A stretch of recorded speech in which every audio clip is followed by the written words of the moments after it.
I'm Aaron.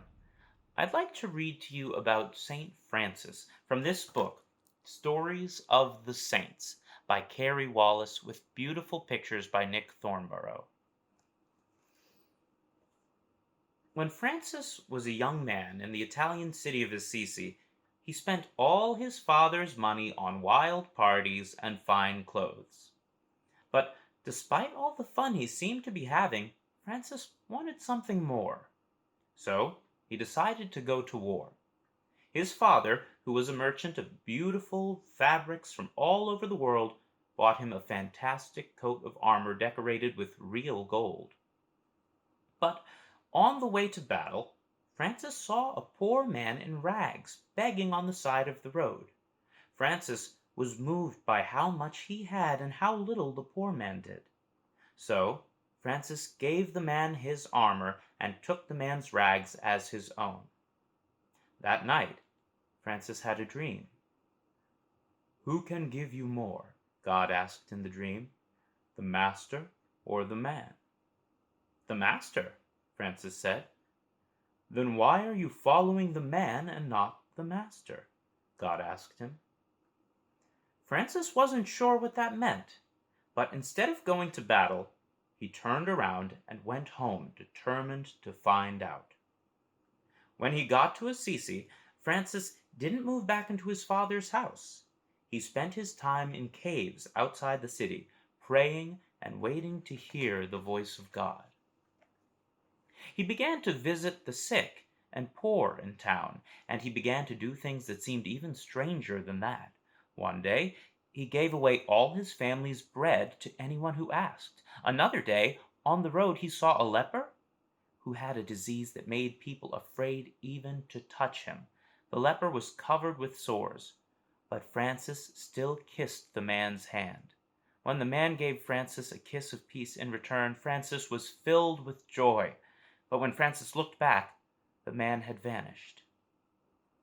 The people of Assisi were disturbed by the change in Francis. They threw trash and rocks at him when he passed by in the street. His father was even more upset. He beat Francis, hoping to knock some sense into him. But one day, when Francis was praying in a ruined church, he heard the voice of God again. "Francis," God told him, "rebuild my church, which you see is crumbling." So Francis took a pile of his father's silk and velvet and sold it to get money to fix up the church. Francis's father was furious. He thought Francis was a thief. He dragged Francis in front of the bishop and demanded that Francis give the money back. Instead, Francis took off all the fine clothes his father had given him until he was only wearing a shirt made of cheap, scratchy cloth. Then he walked away singing. From then on, Francis never owned anything. He only ate what people gave him, and he only wore a long tunic of undyed wool marked with a white cross. He preached about the love of God to anyone who would listen, including the birds. They landed all around him while he talked and didn't fly off until he was done.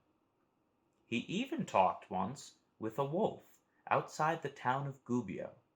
The wolf had been terrorizing the town for months, eating anything it could catch: chickens, cows, and even people.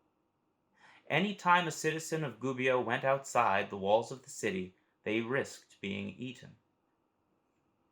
"I'll talk to the wolf," Francis said when he heard about their problem. The people in Gubbio looked at one another. "Francis," they said, "we've heard that you talk with the birds, but this wolf is not a bird. It has been eating people. It's not safe for you to talk with our wolf. Please don't go outside the city walls." But Francis walked right out to talk to the wolf. As soon as Francis stepped beyond the city walls, the wolf appeared, snarling and baring his sharp teeth.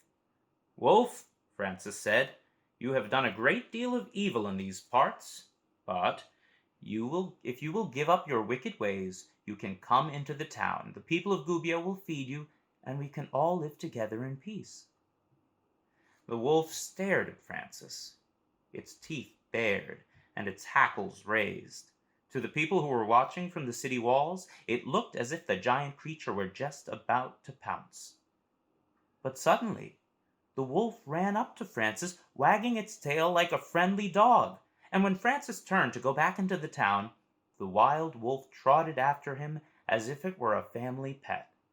For the rest of its life, the big wolf went to door in Gubbio to beg for scraps, and all the people of Gubbio fed it. Eventually, other people began to join Francis. Like Francis, they lived on whatever people gave them. But they could never accept any money. In fact, Francis told his followers that if anyone gave them coins, they should treat them like pebbles and drop them in the road.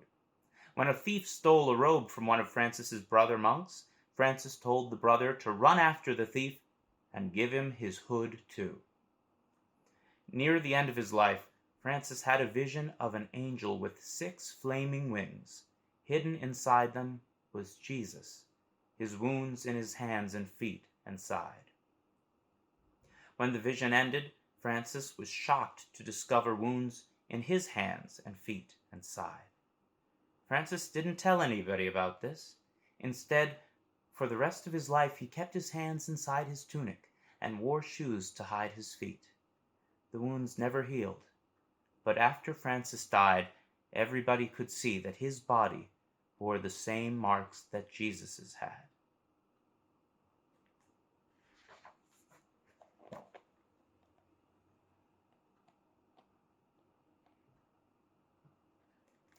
Thanks for listening.